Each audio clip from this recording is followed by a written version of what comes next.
तो आप सभी का स्वागत है मेरे इस चैनल में। आज मैं आपके सामने वो इन्फॉर्मेशन लेके आया हूँ जिसके बारे में काफ़ी दिल्ली की जनता काफ़ी समय से इसका इंतजार कर रही थी। दिल्ली लक्ष्मी योजना जिसका नाम दिया गया है, यानी इसके अंतर्गत महिलाओं को 2500 रुपये उनको हर महीना मिलेगा। तो इस योजना की शुरुआत दिल्ली सरकार ने कर दी गई है यहाँ पर। तो अब इसके बारे में थोड़ा डिटेल दूंगा ताकि आखिरकार क्या क्या डॉक्यूमेंट्स लगेंगे, क्या क्या उसमें आपको यहाँ पर डॉक्यूमेंट्स लगाने हैं और इसके साथ वहाँ पर कौन इसके लिए एलिजिबल है, कौन एलिजिबल नहीं होगा, इसकी सारी डिटेल्स मैं आपको इस शॉर्ट वीडियोस में दूंगा।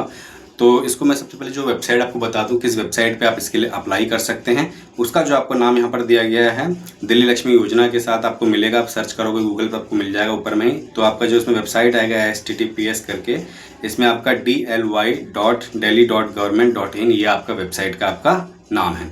तो ये मैंने आपको बता दिया वेबसाइट के बारे में कि आप इस वेबसाइट पे जाकर यहाँ पर आप इसको लॉगिन करके इसको अप्लाई कर सकते हो।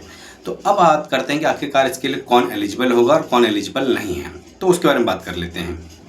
सबसे पहले बात आती है इसमें एलिजिबिलिटी क्राइटेरिया। एलिजिबिलिटी क्राइटेरिया में सबसे पहले क्या होना चाहिए, फर्स्ट पॉइंट आपका कि eligible the applicant must fulfil of the following condition, यानी कि उसे 21 से 60 साल के बीच में उसे होना चाहिए। फर्स्ट पॉइंट है आपका। दूसरा है the applicant should be the eldest women, यानी कि वो एप्लीकेंट जो होना चाहिए वो घर की सबसे बड़ी मुखिया होनी चाहिए। और आपका थर्ड है आपका द एप्लीकेंट और हर हस्बैंड और either of her parents must have been resident of Delhi for minimum period of 10 year, यानी कि देखो जो रेसिडेंट जो एप्लीकेंट होगा जो अप्लाई करेगा वो तो 10 साल का हो। अगर वो उनकी शादी होकर अभी आई है 2 साल या 3 साल हुए हैं तो उनके हस्बैंड या उनके फैमिली मेम्बर में किसी का 10 ईयर का कम से कम आपको दिल्ली का प्रूफ आपको यहाँ पर देना होगा।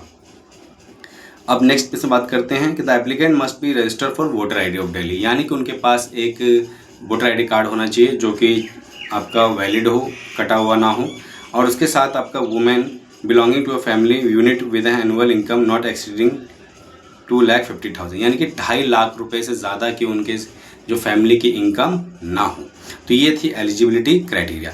अब बात करते हैं एक्सक्लूजन क्राइटेरिया, यानी कि कौन कौन इसके लिए एलिजिबल नहीं होगा, उसके बारे में बात करते हैं। A woman who is receiving financial assistance in the form of any pension, यानी कोई भी पेंशन उनके पास या उनको कोई पेंशन उनके घर में नहीं मिलती हो या फिर उनको नहीं मिलती हो बाय द सेंट्रल गवर्नमेंट और स्टेट गवर्नमेंट। अब इसके बाद आता है पॉइंट 2 में है women has more than 3 children living, यानी कि कम से देखिए कोई भी ऐसी महिला जिसके 3 से अधिक जो बच्चे हों वो इसके लिए एलिजिबल नहीं होंगी, वो इसके लिए अप्लाई नहीं कर पाएंगी।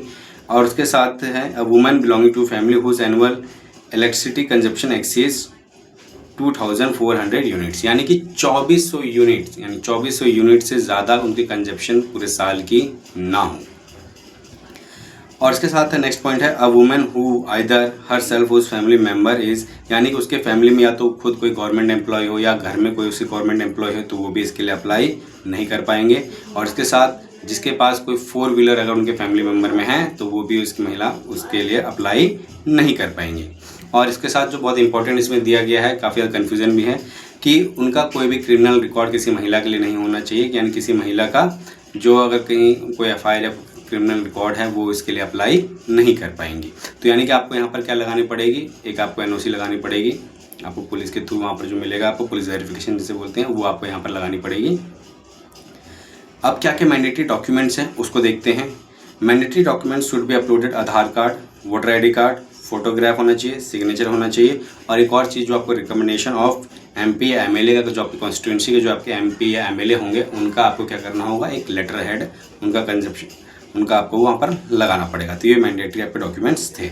इसके साथ जो आपका रेजिडेंशियल प्रूफ में क्या क्या लगेगा, रेजिडेंशियल प्रूफ में आपका पहचान पत्र आ जाएगा, आपका राशन कार्ड आ जाएगा, ड्राइविंग लाइसेंस आ जाएगा। और document require for age proof, ये एज प्रूफ के लिए बता रहा हूँ मैं।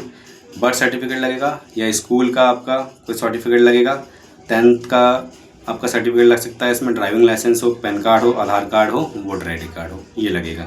इसके साथ एक और पॉइंट है इसमें कि अगर आपका इनकम सर्टिफिकेट है वो लगाना पड़ेगा, अगर वो नहीं है तो यानी कि राशन कार्ड है तो राशन कार्ड आपका इसमें चल जाएगा। तो ये सारी डिटेल्स मैंने आपको बताई थी लक्ष्मी योजना के बारे में।